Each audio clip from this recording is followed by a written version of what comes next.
the United States and Iran will meet in Pakistan to negotiate a possible long-term ceasefire. And what he said that's very important is that he will use the 10-point Iranian plan as a framework to discuss a peace treaty.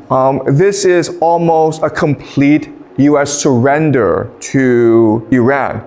The first point is that the United States will guarantee never to attack Iran again. Iran will have complete control over the Strait of Hormuz. Iran can choose to enrich uranium for its nuclear program. All sanctions on Iran will be removed. This is a very big deal. Removal of all secondary sanctions against foreign entities that do business with Iran, and of all United Nations Security Council resolutions against Iran, International Atomic Energy Agency resolutions, compensation, reparations for all the damage that the United States and Israel did to Iran, withdrawal of US combat forces from the Middle East, giving Iran control over the Middle East. And the last and the most important is that the United States will also agree to end hostilities against all of Iran's proxies, including Hezbollah and the Houthis in Yemen. So as you can see, this is basically a complete US surrender to Iran,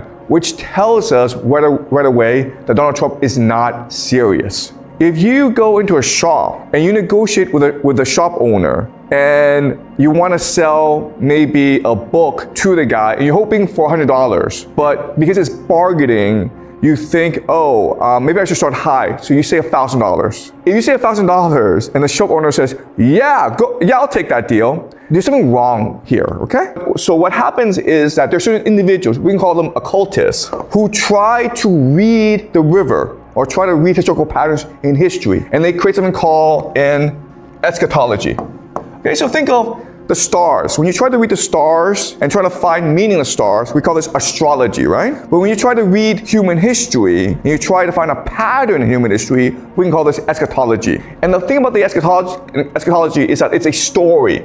And so you want the story to work out. So it's both a prophecy as well as a plan. You think it's going to happen, but you also think that you are obligated to make it happen as well. So the occultists, these are religious people, they try to turn the chaotic movement of history into a story that comes to an end, in which you can participate in. Then from these occultists are formed secret societies in order to understand this eschatology and also to promote this eschatology. Now what happens is that powerful people, the rich and the powerful, they join these secret societies. Why? Because as a rich and powerful person, you want to know how history moves in order to better position yourself, in order to protect your power and your wealth, okay?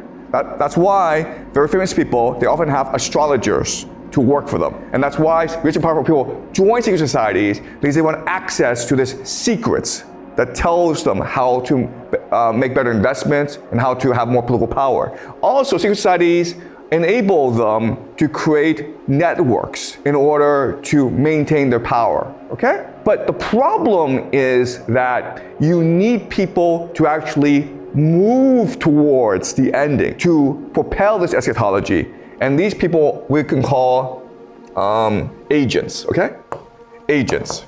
And these agents, of course, include Donald Trump and Vladimir Putin, okay? And this is how the world works, where the occultists are the ones who imagine the world, and the rich and powerful are the ones who act out the world in order to benefit themselves. And then they appoint certain agents who are like puppets in order to move the world in a certain direction, okay? So these agents are like vectors. And as you can see from the 10-point plan, okay, this is really important for us to appreciate. China is not a civilization. China is not a nation state. China is a construct of empire, okay? What the system has done is basically taken all its elements and embedded itself into China. to create a vassal state. Or you can also say a mirage. And then you're like, okay, well, what does that mean? Well, just think of the GCC, where before the empire, the GCC was just a desert. And the empire, the system, takes the GCC and turns it into this seemingly vibrant, cosmopolitan, wealthy center. And then they bring in the universities, right? Like Georgetown, NYU. They bring in culture. They bring in the media ecosystem. So this system, it replicates itself into the GCC as well as China. Now this is important because the moment that this system is under strain, okay, for example, Iran attacks it, we see it's all just a mirage. This system is not sustainable. It collapses onto itself because it doesn't have a civilization. It doesn't have an existing soul, okay? It's all just appearance. And what I believe is that China is in a very similar situation. That's why China was allowed to join WTO. That's why so many Chinese students go overseas to become educated, okay? To create this mirage that China is this modern, flourishing economy. This is China's relationship to the world. So rather than believe that China is a competitor to the system, we need to appreciate that China is really an extension of the system. So if this system comes under strain, China itself comes under strain. That's why China is so desperate, so anxious to see peace in the Middle East again. The problem is that individuals by themselves cannot navigate change. Individuals need to enter into communities, okay? So if you really want to survive the change, well, first of all, you need to educate yourself as to what's going on. And that's why I teach these classes, to give you the bigger picture as to how the world works and where things are going. But you also need to make a commitment to reach out to other people, become their friends, be generous and open with them, share with them, and build a community, okay? Also, one thing that I would recommend is maybe starting a family. And the reason, and you're like, okay, wait a minute here. This is silly because you have said for the longest time, the world is collapsing. This is the end of the world. Why would you have children? And the answer is because, first of all, death doesn't matter. Destruction doesn't really matter. What matters is our ability in this world to live a creative, purposeful, significant life, okay? That's why we're here. It's not to make $1 million. It's not to eat a lot of food. It's to have the best experience possible, to extend the imagination of the universe. And what I found having children, I have 3 kids, is that I live every day with tremendous energy and purpose. Because I'm here not to become famous or to make a lot of money. I'm here to make sure that my kids are happy and healthy. And that's why I get up in the morning and work very hard. Okay? And I don't really care about the world. All I care about is, are my kids happy and healthy? So children and family give you an energy, a purpose, a meaning that drives you to greater creative heights, okay? Donald Trump, he's erratic. Do you believe this behavior is calculated strategy, or does it stem from lack of understanding? Is he just stupid? Do you think that people advising him are also stupid, or are they strategic? What is he trying to achieve? This goes back to our understanding of how the world works. You have the eschatology, then you have the secret societies, then you have the agents, okay? And Trump is an agent. Now, what makes him a very powerful agent is his predictability. Today he's like, I'm gonna nuke Iran. Tomorrow he's like, let's have peace in the world, guys, okay? He's just unpredictable. It's all a show, okay? And there are 3 reasons why unpredictability is so powerful. The first reason is that paralyzing. You don't know how to respond to him. Like, what do you do? How do you fight a guy who changes his opinion every single day, okay? It paralyzes you into inaction.